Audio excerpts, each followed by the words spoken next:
A number of years ago, the Central Bank of the United States, the Federal Reserve, produced a document entitled Modern Money Mechanics.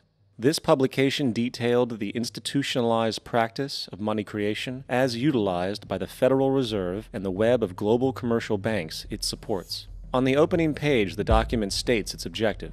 The purpose of this booklet is to describe the basic process of money creation in a fractional reserve banking system.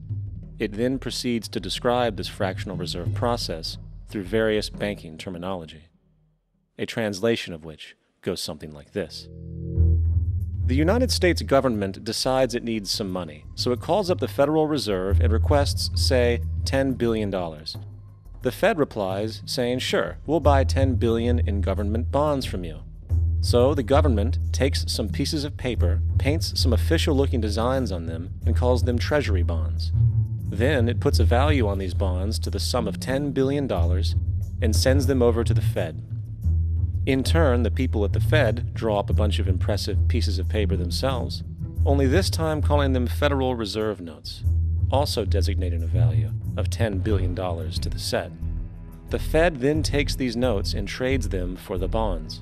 Once this exchange is complete, the government then takes the $10 billion in Federal Reserve notes and deposits it into a bank account. And upon this deposit, the paper notes officially become legal tender money, adding $10 billion to the U.S. money supply. And there it is. $10 billion in new money has been created. Of course, this example is a generalization, for, in reality, this transaction would occur electronically, with no paper used at all. In fact, only 3% of the U.S. money supply exists in physical currency. The other 97% essentially exists in computers alone. Now, government bonds are, by design, instruments of debt, and when the Fed purchases these bonds, with money it essentially created out of thin air, the government is actually promising to pay back that money to the Fed. In other words, the money was created out of debt. This mind-numbing paradox of how money or value can be created out of debt or a liability will become more clear as we further this exercise. So, the exchange has been made and now $10 billion sits in a commercial bank account. Here's where it gets really interesting.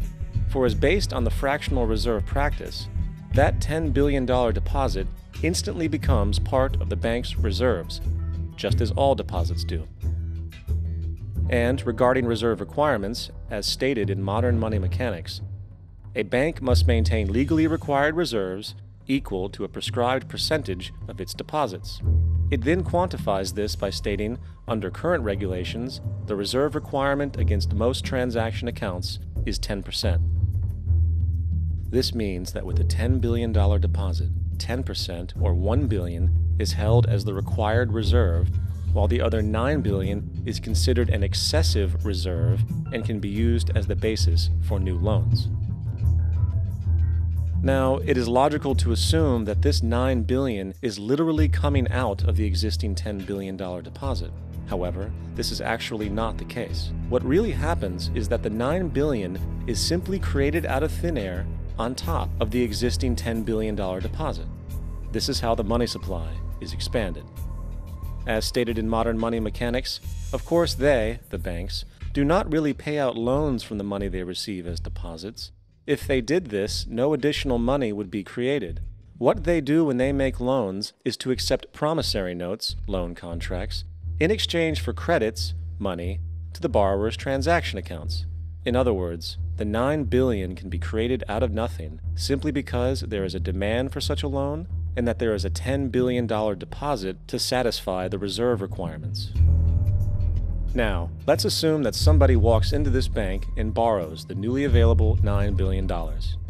They will then most likely take that money and deposit it into their own bank account. The process then repeats, for that deposit becomes part of the bank's reserves. 10% is isolated, and in turn 90% of the $9 billion, or $8.1 billion, is now available as newly created money for more loans. And of course, that 8.1 can be loaned out and redeposited, creating an additional 7.2 billion, to 6.5 billion, to 5.9 billion, etc. This deposit money creation loan cycle can technically go on to infinity. The average mathematical result is that about $90 billion can be created on top of the original $10 billion. In other words, for every deposit that ever occurs in the banking system, about 9 times that amount can be created out of thin air. Money jitters? Ask the obliging Bank of America for a jar of soothing instant money, M-O-N-E-Y, in the form of a convenient personal loan. So, now that we understand how money is created by this fractional reserve banking system, a logical yet elusive question might come to mind. What is actually giving this newly created money value? The answer? The money that already exists. The new money essentially steals value from the existing money supply. For the total pool of money is being increased irrespective to demand for goods and services. And as supply and demand finds equilibrium, prices rise, diminishing the purchasing power of each individual dollar.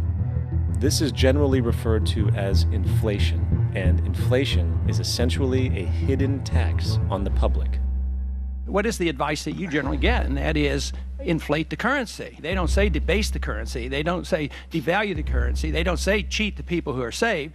They say lower the interest rates. The real deception is when we distort the value of money. When we create money out of thin air, we have no savings, yet there's so-called capital. So my question boils down to this: how in the world can we expect to solve the problems of inflation, that is, the increase in the supply of money, with more inflation? Of course, it can't. The fractional reserve system of monetary expansion is inherently inflationary. For the act of expanding the money supply without there being a proportional expansion of goods and services in the economy will always debase a currency. In fact, a quick glance at the historical values of the US dollar versus the money supply reflects this point definitively, for the inverse relationship is obvious. $1 in 1913 required $21.60 in 2007 to match value. That is a 96% devaluation since the Federal Reserve came into existence. Now, if this reality of inherent and perpetual inflation seems absurd and economically self-defeating, hold that thought, for absurdity is an understatement in regard to how our financial system really operates. For in our financial system, money is debt. And debt is money. Here is a chart of the U.S. money supply from 1950 to 2006. Here is a chart of the U.S. national debt for the same period. How interesting it is that the trends are virtually the same. For the more money there is, the more debt there is. The more debt there is, the more money there is.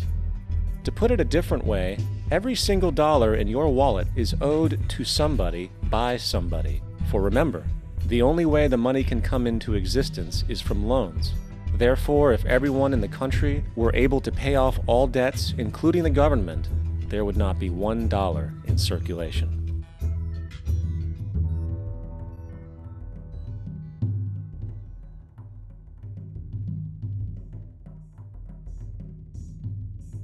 In fact, the last time in American history the national debt was completely paid off was in 1835 after President Andrew Jackson shut down the central bank that preceded the Federal Reserve.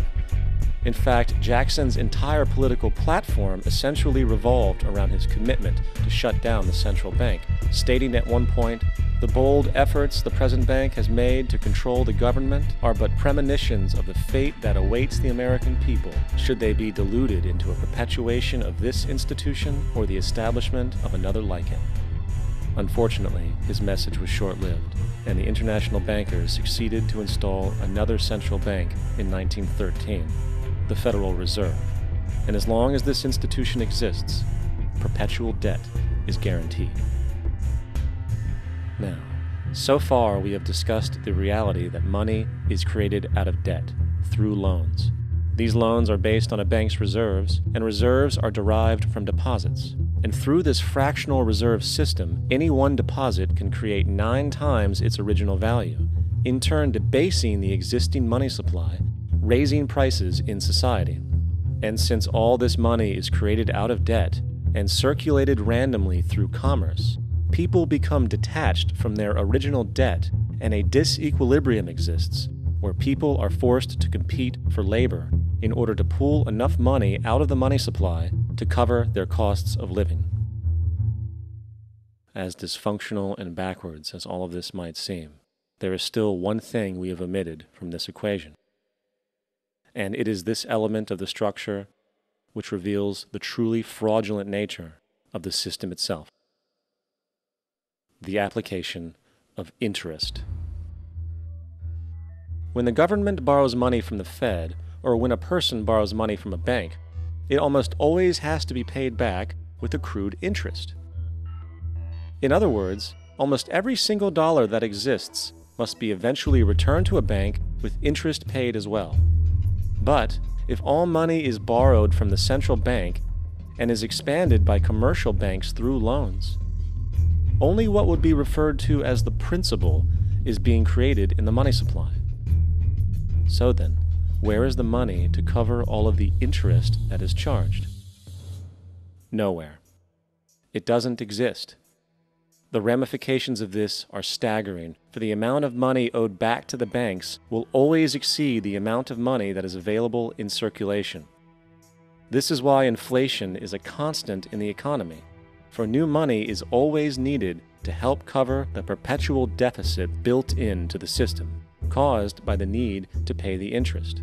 What this also means is that mathematically, defaults and bankruptcy are literally built into the system, and there will always be poor pockets of society that get the short end of the stick.